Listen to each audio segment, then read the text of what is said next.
Halo teman-teman semuanya, perkenalkan saya Rizky Fatur Rahman dengan NIM akhir 074 dari Prodi Pendidikan Ekonomi.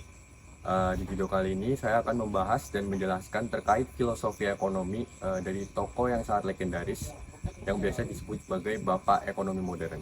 Siapa lagi kalau bukan Adam Smith. Mungkin teman-teman udah pada dengar nama dia, tapi teman-teman tahu nggak sih siapa dia, terus asal-usul dia dari mana, dan kenapa sih pemikirannya itu sangat penting yang saat ini masih sangat relevan hingga sekarang. Penasaran kan? Jadi saya akan bahas di video kali ini. Udah. Adam Smith itu lahir pada tahun 1723. Ia lahir di Skotlandia. Ia juga adalah seorang filsuf dan ekonom yang karyanya paling terkenal berjudul The Wealth of Nations. Karyanya itu berupa buku yang bisa dibilang sebagai salah satu fondasi ekonomi modern, terutama buat sistem ekonomi pasar bebas yang kita kenal sekarang. Jadi itu bukunya itu berupa kayak fondasi dan pedoman buat ekonomi modern. Nah, salah satu konsep atau teori dari Adam Smith yang paling terkenal itu bernama invisible hand atau tangan tak terlihat. Jadi teori ini invisible hand atau tangan tak terlihat itu bukan kayak tangan buntung ya teman-teman, tapi itu semacam ide yang menyatakan bahwa semua orang tuh bebas mengejar kepentingan pribadi mereka, kayak seperti buka usaha, jualan barang, dan cari keuntungan. Nah, tanpa sadar mereka bikin manfaat dan membantu masyarakat secara keseluruhan. Jadi contohnya tuh kalau kita buka usaha atau jualan barang gitu. Nah, tanpa sadar kita buat atau bikin manfaat untuk masyarakat secara keseluruhan. Seperti kayak buka lapangan kerja, memenuhi kebutuhan konsumen, dan masih banyak lagi. Nah, jadi itu kayak ada semacam tangan tak terlihat yang bikin pasar tuh tetap seimbang walaupun nggak ada yang ngatur secara langsung. Itu yang dinamakan konsep atau teori invisible hand atau tangan tak terlihat dari Adam Smith. Ya. Selain itu, Adam Smith juga ngomongin soal division of labor atau pembagian kerja. Ini tuh sangat penting untuk sistem produksi. Intinya tuh kalau setiap orang difokuskan di bidang tertentu, maka tuh orang itu akan makin ahli di bidang itu. Kerjanya lebih cepat dan hasilnya juga akan lebih maksimal.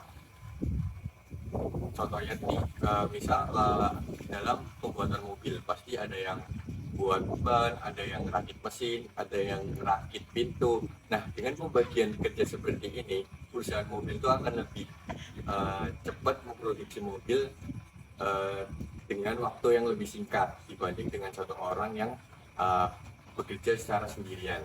Nah, untuk contoh nyatanya dalam mahasiswa mungkin kalau kita ditugaskan untuk buat project berjualan nih, pasti dibagi tugasnya, kayak ada yang membuat produk itu, ada yang tim promosi, tim marketing, dan tim yang ngurusin customer service. Dengan pembagian kerja seperti itu, pasti hasilnya akan lebih cepat, maksimal, dan lebih efisien dibanding kalau satu orang yang memperkerjakannya sendiri. Pasti akan lebih repot dan mungkin proyeknya akan gagal. Nah, itulah pentingnya division of labor atau pembagian kerja dari Adam Smith. Nah, filosofi ekonomi Adam Smith ini yang akhirnya menjadi buat dasar sistem kapitalisme modern. Intinya tuh biarin pasar bebas bergerak sesuai hukum permintaan dan penawaran. Pemerintah boleh ada, tapi fungsinya tuh kayak seperti wasit supaya pemain bermain adil di pasar. Nah, pemerintah tuh nggak boleh terlalu ikut campur terlalu banyak. Cukup kayak buat peraturan agar pemain tuh nggak ada yang bermain curang. Jadi itu peran pemerintah di sini tuh seperti melindungi negara, menegakkan hukum, dan menyediakan barang-barang publik. Tapi jangan salah ya, Adam Smith juga kayak mengingatkan bahwa kebebasan ekonomi itu harus diimbangi dengan nilai-nilai moral, karena kalau setiap orang mengejar kepentingan pribadi mereka tanpa melihat dampaknya ke orang lain, maka tuh akan menjadi ketimpangan sosial yang parah.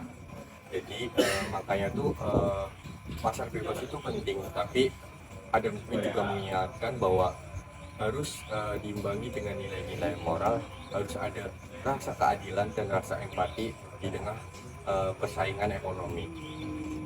Halo. Jadi kesimpulan dari filosofi ekonomi ini mengajarkan bahwa kebebasan individu itu untuk berusaha, berinovasi, dan berdagang itu kunci supaya ekonomi bisa maju.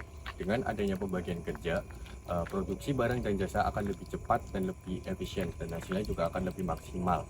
Tapi harus diimbangi dengan nilai-nilai moral, karena supaya hasil ekonomi ini itu nggak cuma bikin segelintir orang kaya, sedangkan orang lain itu sengsara. Jadi intinya tuh biarin pasar bergerak dengan bebas, tapi juga harus peduli dengan orang lain, karena pada akhirnya ekonomi yang baik itu bukan cuma soal angka, tapi melainkan bagaimana semua orang itu bisa mendapatkan manfaatnya secara adil.